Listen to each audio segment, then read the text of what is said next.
good, guys? It is Reed and welcome back to another video. Today we have an awesome video, something a little bit different, but we got a reaction video. Now I'm going to be reacting to a new video that went up recently over on Craig Petty's channel at Magic TV. I will link it below, go check it out. Craig has a fantastic channel where he talks about all kinds of things that are not talked about anywhere else on YouTube that are very important for magicians, and you get all kinds of great value. His channel is just such a great resource, so definitely go check it out. I recently put out actually a YouTube exposure video, a Dear Magicians episode on YouTube exposure, my thoughts on it and what my philosophies are and all that sort of stuff. So go check that out first if you haven't seen it.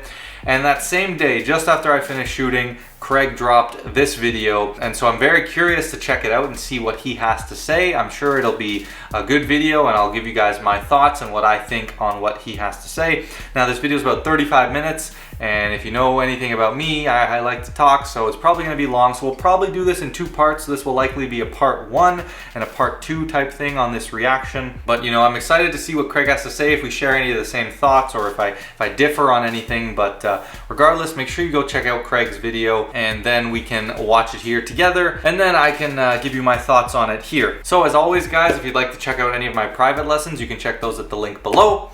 And let's not waste too much more time. I have not checked out this video at all yet, so this will be a completely blind reaction. Let's get into it, a reaction to Craig Petty's YouTube exposure video. Classic Craig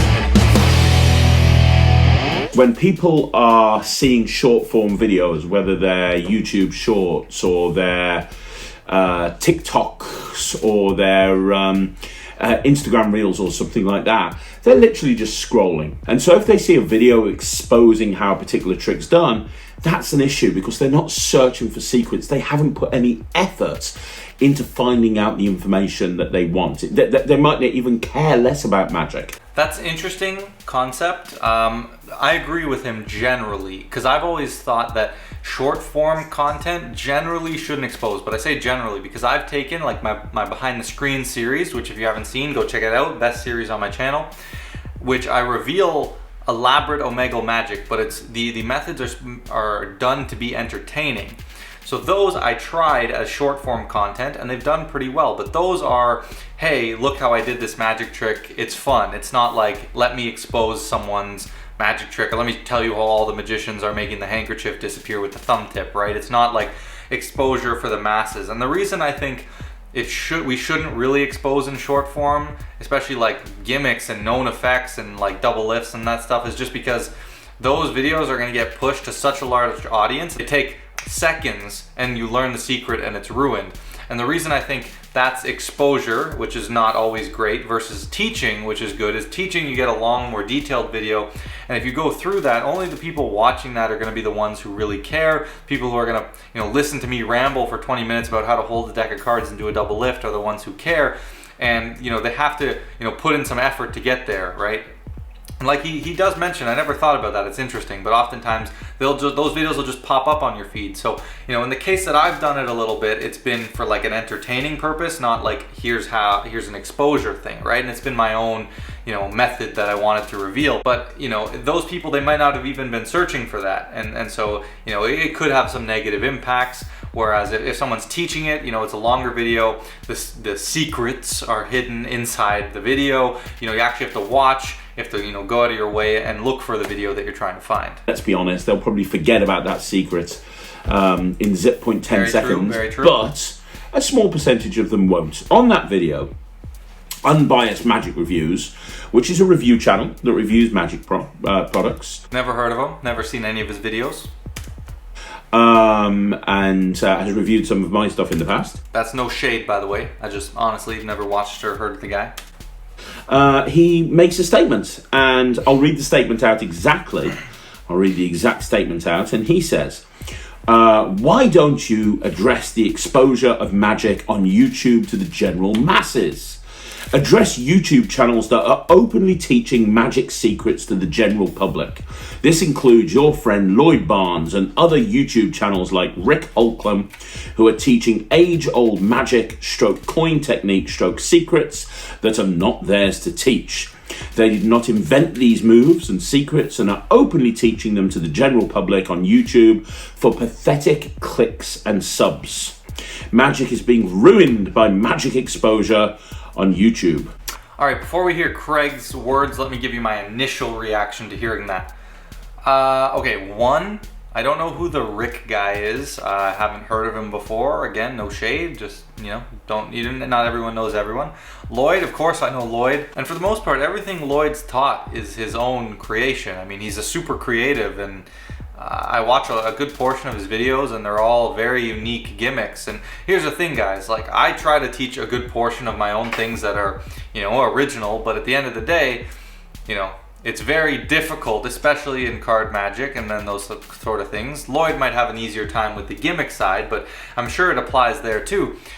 It's so hard to create something brand new. There's always going to be an idea or a small part of the method, or maybe a material or a presentational point or whatever that is borrowed from somewhere. And so, some people are going to say, oh, it's not original, and get all strung up, where in my opinion, you can take someone's method exactly how they've done it, and if you change the presentation, you've created a new effect.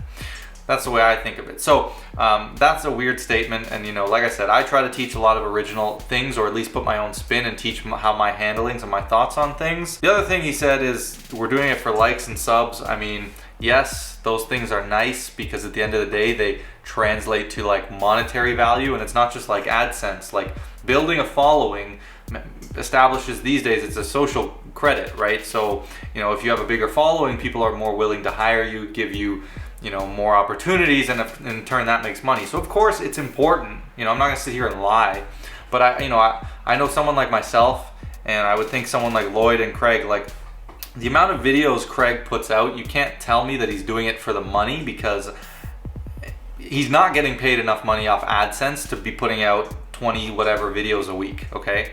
It's just not enough. The last couple of months I've put out a video a day, okay? And I don't get paid nearly enough to work as hard as I do to share this information and insight, give you guys performance videos, tutorials, theory, all for free, but I do it because I love the art and I want to help people and share. I think Lloyd, I would imagine, and Craig for sure are in the same boat. The other thing that's interesting is he said that teaching, how would we feel about them teaching other people's marketed effects? Well, none of us teach marketed effects. Like, that's a line in the sand that I know I stay on the right side of, because I know that's where you draw the line, and I haven't seen someone like Lloyd really cross that line either. Fuck you, man. What? Like, do it on your own channel. Go and do it on your own channel. Craig, man, you said no more swearing in the rants. I'm just kidding. Just trying to hold you accountable for what you said. But no. Anyway, I liked the old rants, to be honest. They made me laugh, but I think it's probably better for his sake that he does them this way. More calm, Because you seem to so badly want me to talk about YouTube exposure, I will. But I'm telling you right now, you ain't gonna like this video. And I'll tell you why.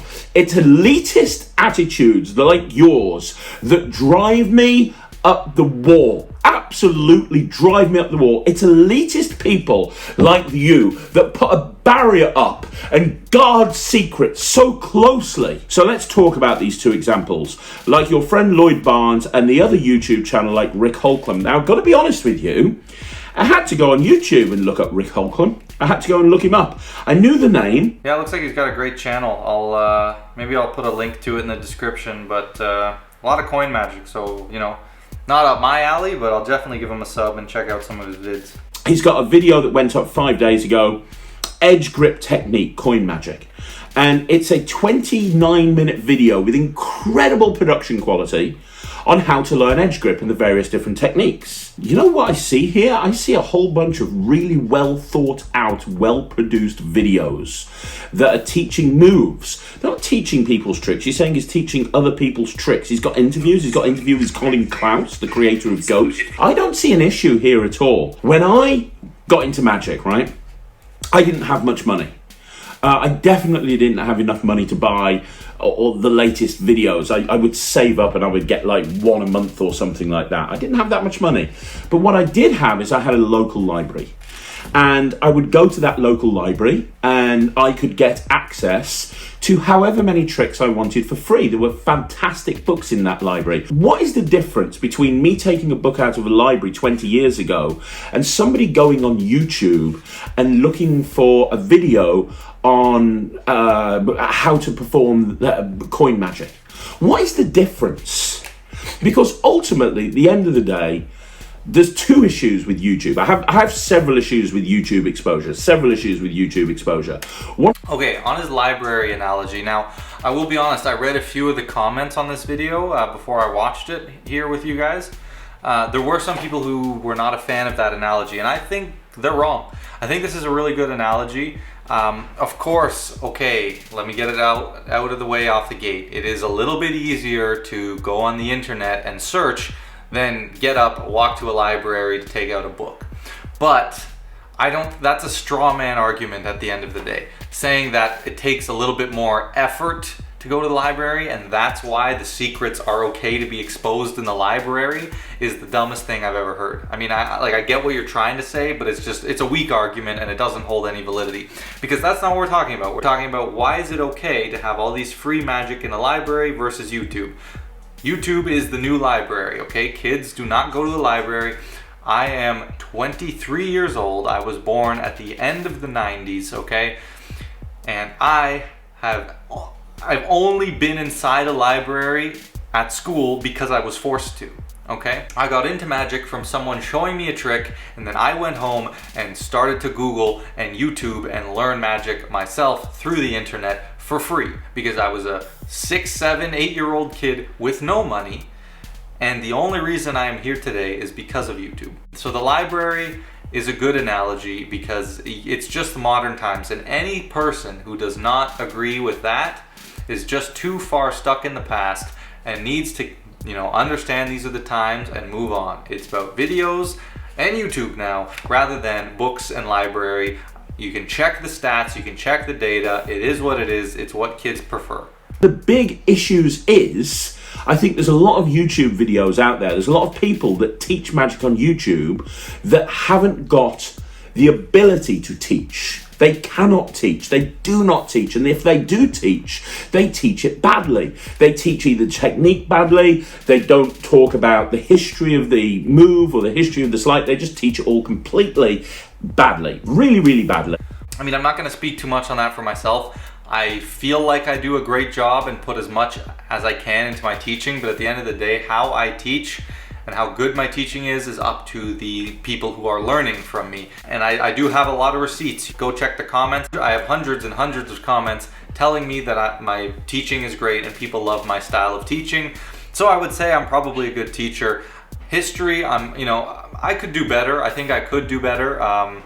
I do always try to look up things that I teach, but at the end of the day, I'm not the biggest bookworm. I don't have the hugest magic library that I own or, that I've read. And so sometimes, I see a move, or I come up with a move, or I see someone do something and I learn from them. And I don't know where it comes from. I do my best to find it, but I can't always, I try harder, and I'm going to continue to try to work on that and become better, because I do think there is value in the history. The other issue I have with magic is somebody teaching marketed effects that are, of course, not theirs to teach. Like you talk about, not theirs to teach, marketed effects that not there to teach, right? That's not what he's doing on his channel. Exactly what I talk about in my video. There's a line, marketed effects are that line. And I couldn't figure out how to do this one particular thing, so I went on YouTube and I searched for it, and immediately I had a video come up showing me how to do it. That's how YouTube works these days. It has become a massive... Exactly, and that's what's great. And I'm going to call out anyone who says that, YouTube is no good, or teaching magic on YouTube is no good, and call you a goddamn hypocrite because you know damn well you have searched how to do something on YouTube and watched a video. Everything else in the world is on YouTube, so magic can be on YouTube as well. And nothing is going to be ruined by someone teaching some magic on YouTube, because there are billions and billions. If you know that reference, you're a real one, but I doubt any of you guys would know where that's from. But billions and billions of people, and billions of people are not looking for magic. Maybe millions, but not billions. So there's always going to be people to perform to. Search engine. It's become a massive library where people can get information and learn about anything. And I have no problem people wanting to learn how to do magic. And there's going to be people out there that haven't got much money. that maybe they've got no money at all. They definitely haven't got enough money to go on Penguin Magic and spend a fortune on downloads every single week. And if somebody is searching for secrets about coin magic, and then they sit through a 30-minute video on edge grip technique, and they sit there and they watch it and they take it all in, then what's the issue? What's the issue? Let me ask you a question, Mr. Unbiased Magic Reviews. Let me ask you a question. If there was a book in the library that somebody had wrote on edge grip, so there's a book on... Yeah, that's a great point. I do think people, like, if they want to learn and get into magic, they're going to have to put in some work and watch a lot of videos and learn. You know, that's why teaching versus exposure, like exposure and teaching are completely different. I've talked about that in my YouTube exposure video. You can go check that out. But teaching are long form videos that are going to take time to sit through and digest and understand. Like, I've shown simple double lift, pinky count, how to hold a deck of card videos to laymen, my friends, and they still are so confused and have no idea what's going on in the video. So it takes time to learn these things, and that's you putting in the work and earning your stripes, right? And you're, regardless, like, you can't watch a YouTube video and become a magician. You need to watch tons and tons of videos. You need to put in time and practice and all these things to actually be able to become a magician and perform magic, right? You know, I can teach the Himba count if I want to. I can teach edge grip if I want to. You know, are you telling me that nobody else is allowed to teach edge grip because it's been done before? Surely not. I've seen tons of people teach edge grip. I've seen tons of people teach Himba counts. Yeah, and that's another thing too. It's like, to me, even... Like, I know, you know, I'm not going to teach marketed effects, but to an extent, not marketed effects per se, but let's say like something from someone's book, right? Like a move they have. Well, if I come up with a slight variation on that, it's a gray area. Am I allowed to teach that? Maybe, maybe not. It depends how different it is for me, right? That's how I would decide. But what if they're not a great teacher? They have it in a book, in print, it's not well explained.